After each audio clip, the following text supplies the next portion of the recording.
Okay. It's actually a lot worse than it looks.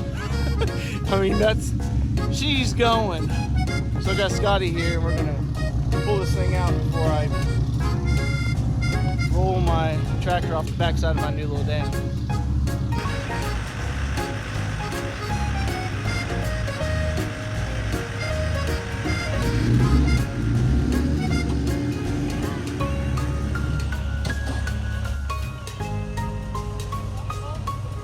All right, so I promise it was a lot worse than it actually looked. Tied off with a ratchet strap to that tree back there to make sure we didn't tip, because the front end was, I had gotten to the point on this loose gravel on this dam that it was already sliding off the hill. So that's quite a ways down on the backside of that loose gravel. And it got to the point where if I touched the gas at all, it's all it did. It wasn't even backing up anymore. It was just sliding over, and then it was gonna roll over upside down into the hauler, and that was gonna be all she wrote for the tractor. So humbled myself a little bit and said, you know, I've just gotta ask for help. So asked Scotty to come with his truck. It was an easy pull for his truck. With him on the pulling on the chain on the back side, it actually made sure that I didn't slide, gave me some direction to pull out, and the top made sure that it didn't roll over.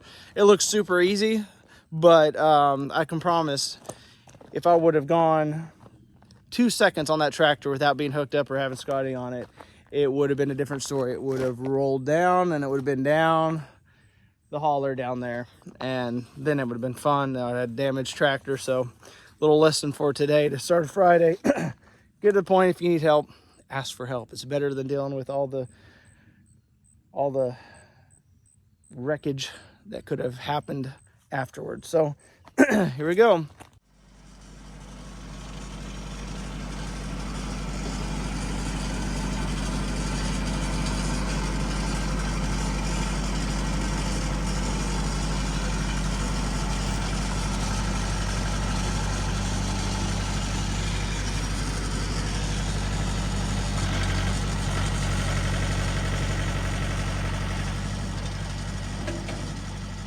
Hey guys, well, it's been a while since I've done a vlog, and I need to do one. It's not that I haven't been doing a lot of work here on the hunting grounds. I've been doing a ton of work, and I've actually been documenting a fair majority of it, but to sit down and to find time to sit there and edit these up has been pretty hard lately. Just got the job that pays the bills that you got to take care of first and foremost, and I've been helping my parents build a house, and then trying to work here and there on the property when I can. And I've done a lot, and I'm going to update you guys on a lot of what I'm doing. But today I am putting in a pond liner. So right here in this hauler, you can see I've done a lot of TSI back here behind me. We'll be putting in an Orion blind way up there. So it's going to be a 10-foot tall blind that you're going to be able to overlook this. Candy shop is right on top of this. So it's a 2-acre food plot that's got clover. It's got different varieties of clover planted in it right now. And then I've got oats planted in it and a little bit of turnip. So it's already planted for this fall.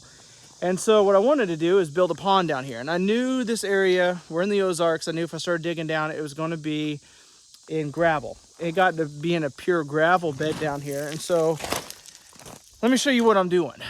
It's going to be pretty deep for a little pond here. It's probably going to be somewhere on average 4.5 foot once it's like full, and they can get up to like 5 foot and stuff, but then it's probably going to go through the spillway there on the whistle that I put in. So it is really nice. It's really gravelly. What I'm done here is I started building this bank in and around here that I'm going to set the tarp on, because I've actually got a pond liner. This is a 45 mil pond liner, and let me tell you where I got it from. I'm pretty excited to try this out. It is from Agricultural Solutions.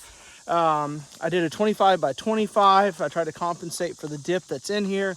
I'm kind of building these banks out. That way the pond liner has something to set up on, that I can throw some gravel and stuff up on top of it. But also it's, you know, a 2 to 3 foot bank coming off these steep hills. That way the deer or wildlife don't have to step into a super steep pond, step on the pond liner, slip, slide in or whatever. They've got a bank to come stand on. Now, I will tell you that pond liner, a lot of you guys are going, the deer are just going to walk in and puncture a hole through that pond liner right away. No, this is a 45 mil. I believe it's somewhere between 370 and 380 pounds of pressure in an area before it even rips. So deer in this area are not a problem whatsoever.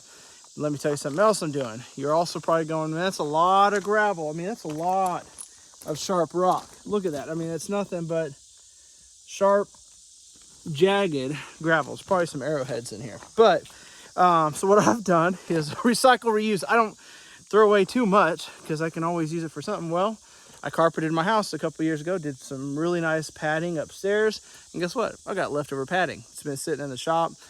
It was covered in spiders and whatnot, but still in great condition. I'm not going to use it anywhere else, and so I'm going to put it as a lining underneath this liner. Even though I probably don't need to, it's going to create a buffer zone between the liner and these sharp rocks. So that's kind of my idea. I don't know how much I'm going to have to put out through this whole thing, but probably down here towards the bottom where it's going to have the most pressure of water on it and everything else over time. That's probably where I'm going to start lining it. What I have is what I have. Then I'm going to come in and lay out this liner. Try to. That dude right there, that's stinking heavy. So there was the FedEx guy or UPS guy, one of the two, didn't really enjoy delivering that. 45 mil at 25 by 25, that's some weight behind it. Just imagine doing a pond bigger than this. I can't even fathom how much that would weigh. So let me get to lining this pond. We have rain predicted to come back in 2 days, and it's supposed to be heavy. It's supposed to be a lot of runoff, which is what we need to fill this. Pretty cool setup though, don't you think? Got pond. This is called Big Buck Ridge. Got a lot of bedding, a lot of native browse. I did a TSI up on top of this hill. So we got all this TSI that I did this year through here. It's growing up really nice. Blind on top, food on top. You'll be able to sit up there in the Orion blind, watch this TSI stand through here. The deer are just going to travel and bed in all day. Water hole down at the bottom, 2 acres of food right there in front of you. And then you'll even be able to see from that blind all the way across and watch this hillside deer walking back and forth. Pretty excited about this if you can't tell. Let me get to work.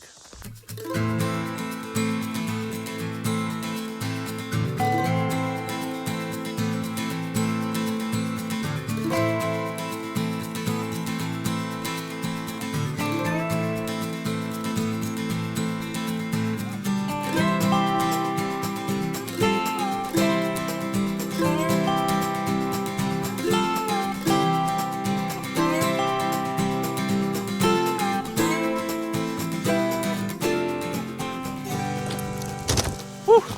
Okay, now that I'm out of breath, I want to show you what this pond liner looks like.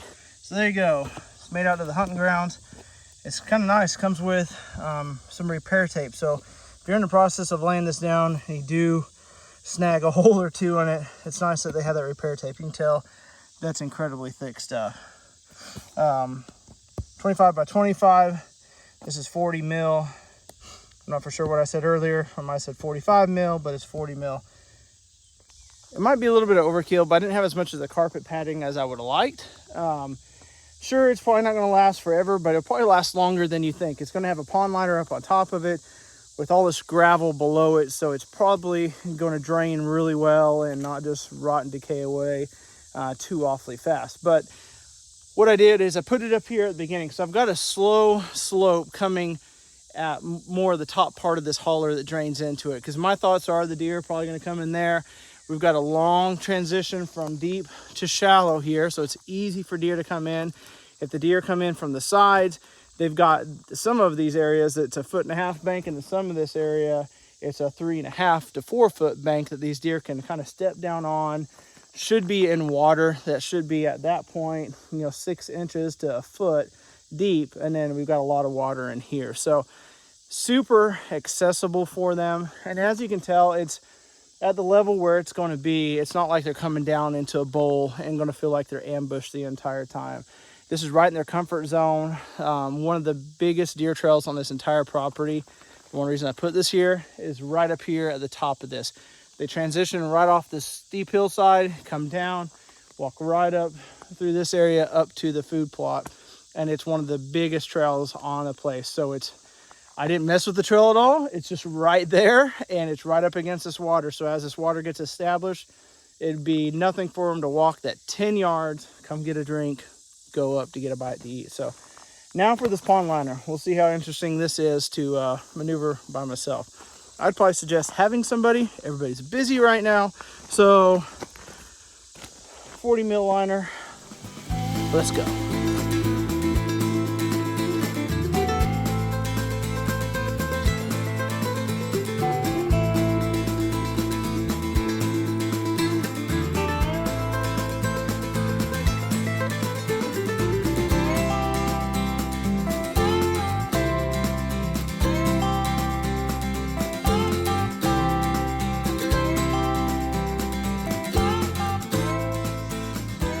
Well, to say it's hot and muggy down here in the bottom of this holler is an understatement. It is nasty. And mix in a black tarp that you're fighting with. I'll tell you what, not bad, but not easy either. So if you're doing a 25 by 25, get somebody. You'll thank me later. But geez, Agricultural Solutions, where I got it from, was by far the best deal that I found out there. So I went ahead and bumped it up to 25 by 25. To have that 5 extra feet to make sure that I get the contour and everything right, it was worth it. And as you can tell, I would have been short if I would have gone my 23, honestly. I don't have but a couple, maybe a foot and a half up here at this point, and don't really have any extra over here. So I'm to the point now where I'm like, what do I do now? So I've got some metal stakes I might come around. They're like landscaping stakes for putting down that little plastic lining around your landscaping. I might put them to help hold this in place. And I'm in between just getting the tractor and dumping dirt and rock over the edge, or if I want to come in first and maybe like cut some of these trees down, just some of these straight stretches, and throw them down there so I actually get a good hold on the tarp first and then throw the dirt over the top of it, because otherwise I'm afraid that without me knowing, that tarp's going to fold up if I try to just push some dirt on it. So if I can make sure it's going to hold with the logs and push dirt on it, that would work. Pretty happy with it though. That's going to hold some water. That's going to hold like quite a bit of water. I've got the dry shods on, and these are pretty soft-soled dry shods.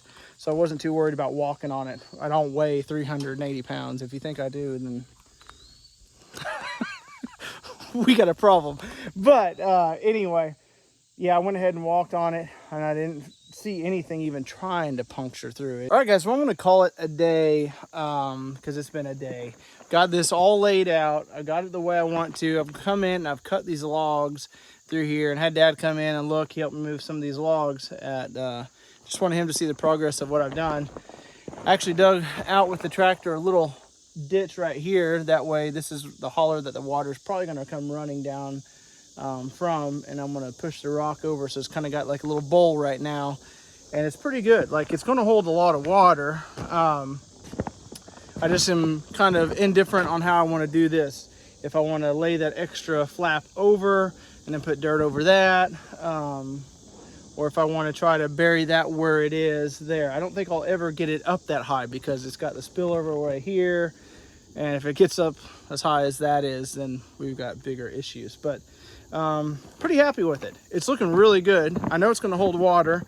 We'll just have to finish her up probably tomorrow. Like I said, we have a couple days before the big rains come in, and they're saying that it's supposed to be some pretty good downpours, which is what we're going to need to fill this up, because everything drains really well through this holler. So we need runoff, excess runoff to come in here and fill this thing up. So anyway, I'm going to update you guys throughout the season, throughout the weeks. Show you guys the progress on this. If you guys like this idea, you like what's going on, then make sure you thumbs up, comment down below. Like I said, I'm going to keep you guys updated. It's kind of trial and error. I've done a lot of these kind of ponds on the property, learned over the years, and went ahead and splurged and went ahead and got a liner that will keep up, and it's big enough. So pretty excited. I mean, you can tell that's going to hold some water in here. So now it's just getting it all cleaned up. And like I said, I will make a video showing it all done with the water holding in it. And hopefully we're shooting and hunting right up there at the top of this hill here, just watching deer all day long. So anyway, comment down below, give a thumbs up, and guys, subscribe. Until next time, have a better than average day.